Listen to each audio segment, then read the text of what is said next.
What is a subtle sign that someone's life sucks? They don't get excited to go home after work, find reasons to stay at work longer. They look tired. Absolutely, energy low-powered, and sometimes they give the best advice to others that they should use for themselves. When they look for happiness in other people, and their whole day can be ruined if a certain person says or does something that they don't like. They have advice, good advice, for people who've just experienced trauma, or for how to handle oddly specific and fucked up situations. I worked in a large office environment for 30 plus years, and over time I observed that the people who had hard lives often were the ones who were hyper into things like office Christmas or birthday parties. I think it was often the only celebrations they got to be part of. They look tired every time you see them. They're very interested in what you've got going on, but don't really share themselves. They're distracted. What are the most boring major U.S. cities? Top 100 in population. Bakersfield. Drove through there enough times to make me glad I lived in Fresno. Even then I'd say Fresno is a close second. Really no reason to ever visit unless you are passing through to Yosemite or going out to the Central Coast. According to Wikipedia, Port St. Lucie, Florida, number 96, is now a top 100 city, so I'm going with that.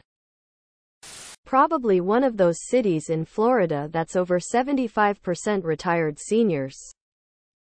Half this list has gotta be Florida towns. Only when you're facing the ocean or Gulf do most of them seem interesting.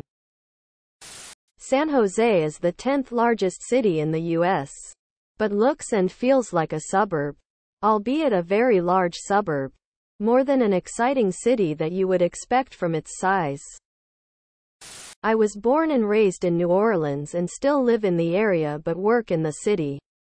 So most major cities I visit feel mild at best, cold sweat smile. What is the polite way to say, mind your own business, fuck off, when someone asks you why you're still unmarried, no children? Just lucky, I guess. It was foretold that my firstborn would kill my most annoying family member, colleague, neighbor. You are safe for now.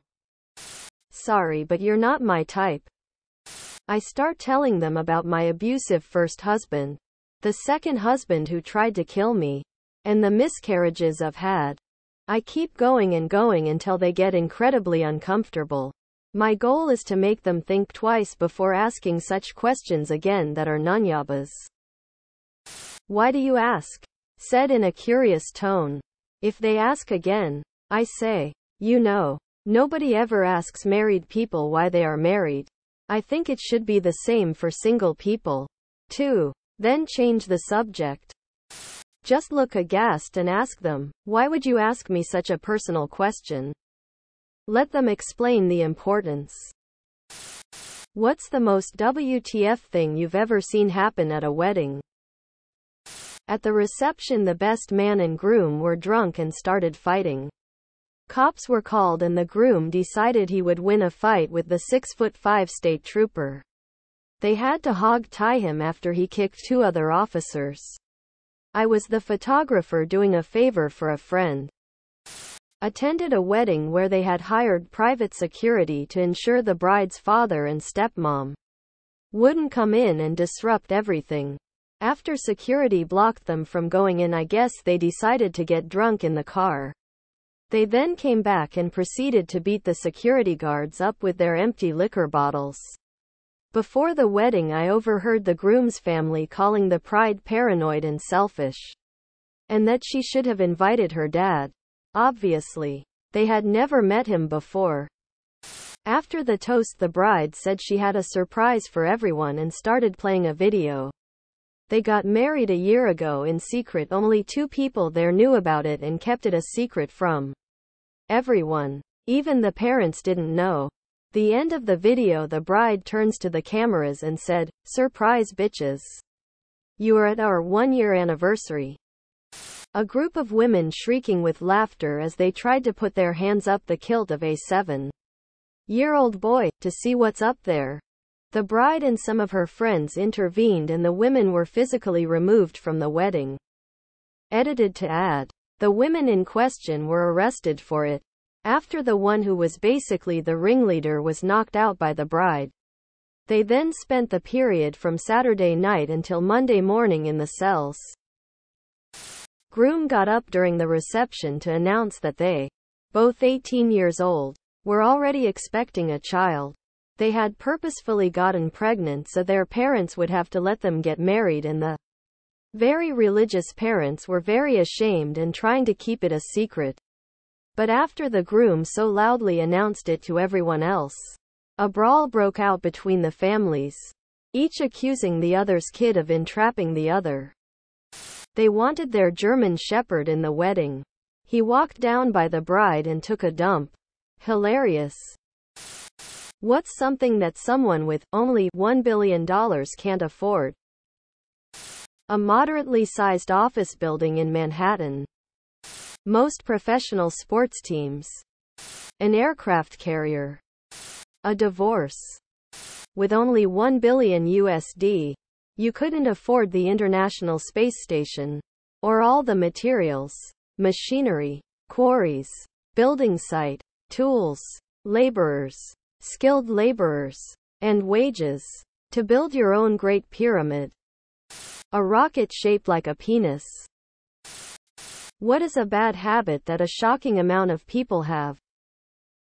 No spatial awareness. This has become so bad because of phones. You're in a crowded airport and someone in front of you stops dead in their tracks, reverses direction, and slams into you. They act like it's your fault. You're in a crowd of people trying to exit a building and one person stops as soon as they get through the door, completely unaware of the pile-up of people behind them. Maddening. Responding with defensiveness rather than curiosity to the unknown. Being checked out during social interactions. Phone in hand, not really listening, not present. Interrupting. Social media, phone addiction. How many of us do anything without our phones now? When's the last time you left your house without it? The last time you forgot your phone or lost it? How anxious did you feel? Every time I try to slow down on my usage, I do good at first and then I have a day where I could be doing anything else and I still go to my phone and waste the day away. I'll absent-mindedly pull it out while I'm watching TV too, or playing video games.